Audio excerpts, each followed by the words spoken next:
बिस्मिल्लाहिर्रहमानिर्रहीम नहमदहु व नुसल्ली अला रसूलिल करीम अल्लाहुम्मा सल्लि अला मुहम्मदिन नबिय्यिल उम्मी व अला आलिहि व सहाबिहि व बारिक व सल्लिम। फ़ज़ाइल हज की तालीम कर रहे हैं। इसमें से जो है हज की तरकीब के बारे में जो आयत हैं उसमें से आज तीसरी आयत मुबारक पढ़ रहे हैं। सूरह माइदा। तर्जुमा। आज के दिन तुम्हारे लिए तुम्हारे दीन को हमने हर तरह कामिल व मुकम्मिल बना दिया और तुम पर अपना इनाम आज पूरा कर दिया, और मैंने इस्लाम को तुम्हारा दीन बनने के लिए हमेशा को पसंद कर लिया कि क़यामत तक तुम्हारा यही दीन रहेगा। इसको मनसूख करके दूसरा दीन तजवीज़ न किया जाएगा।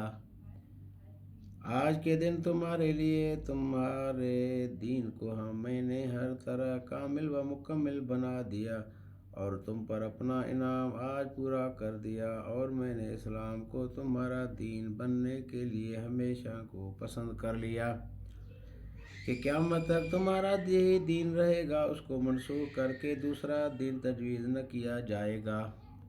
फ़ायदा। हज के अहम फ़ज़ाइल में से ये भी है कि ये आयत शरीफ़ा जिसमें तकमील दीन का मुज़दा है, हज के मौका पर नाजिल हुई।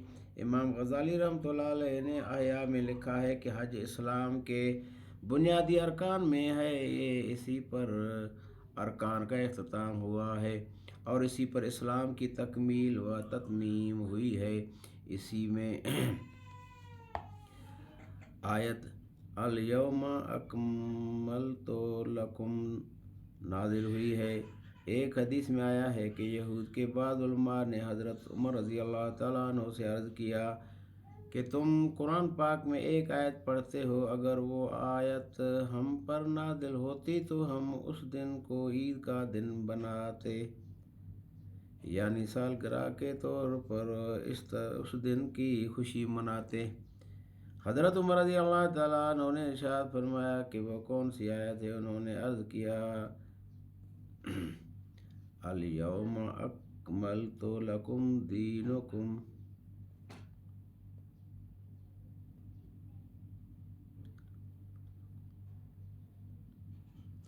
हज़रत उमर रज़ी अल्लाह तआला अन्हु ने फरमाया कि मुझे मालूम है कि ये किस दिन और कहाँ नाजिल हुई।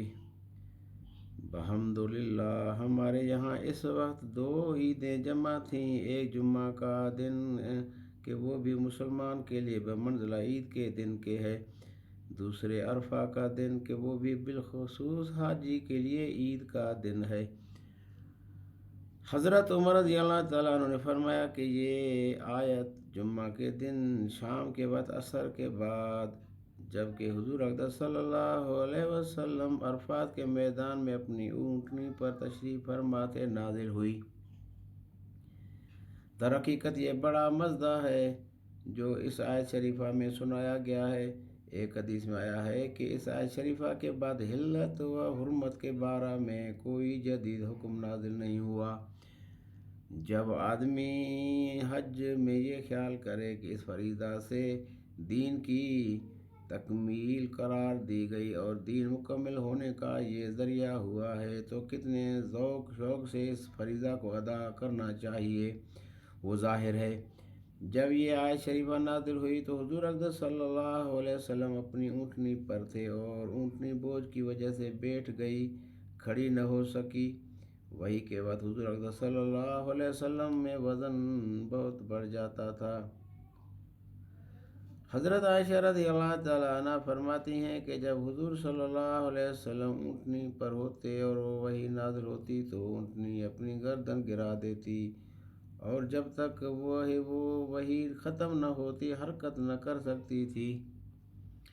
हज़रत अब्दुल्लाह बिन अमर रज़ियल्लाहु ताला अन्हु ने हुज़ूर अक़दस सल्लल्लाहु अलैहि वसल्लम का इरशाद नकल करते हैं कि जब वही नाज़िल होती है तो मुझे ये ख्याल होता है कि मेरी जान निकल जाएगी। दुरे मंसूर। حضرت زید بن ثابت رضی اللہ تعالیٰ عنہ فرماتے ہیں کہ جب آیت شریفہ سورہ نساء کی 13 نمبر آیت نازل ہوئی تو میں حضور صلی اللہ علیہ وسلم کے پاس بیٹھا ہوا تھا. حضور صلی اللہ علیہ وسلم پر غشی سی طاری ہوئی تو آپ صلی اللہ علیہ وسلم کی ران میری ران پر رکھی گئی.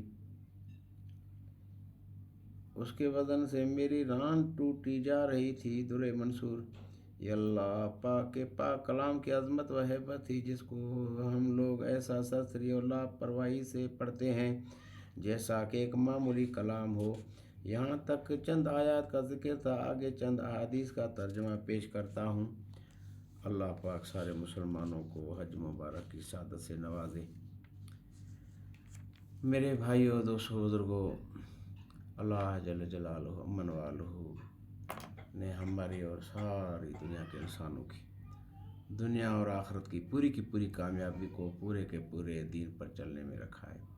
پورا دین پوری دنیا کے انسانوں میں حضور صلی اللہ علیہ وآلہ وسلم والی محنت سے آئے گا، اور وہ محنت جو ہے وہ ختم نبوت کے صدقے ہر مسلمان کے ذمہ ہے. اس محنت کو سیکھنے کے لیے بزرگ فرماتے ہیں کہ سب سے پہلے 4 مہینے لگا اس محنت کو سیکھا جائے، پھر زندگی کا مقصد بنا کر مرتے دم تک اس دعوت والے کام کو کیا جائے. اور بھائی بزرگ فرماتے ہیں کہ بھائی 4 مہینے لگانے کے بعد جو ہے نا مقام پر 5 اعمال جو ہیں وہ کیے جائیں، بلکہ وہ ہر مسلمان کے کرنے کے ہیں. ان میں سے 3 اعمال روزانہ کے ہیں: روزانہ مشورہ کرنا، روزانہ تعلیم کرنا گھر میں مسجد میں شغل کی جگہ پر، اور روزانہ دعوت کے لیے بس فارغ کرنا. ہفتے میں 2 گشت کرنا، مہینے میں 6 روزہ لگانا، سال میں کم از کم چلہ لگانا.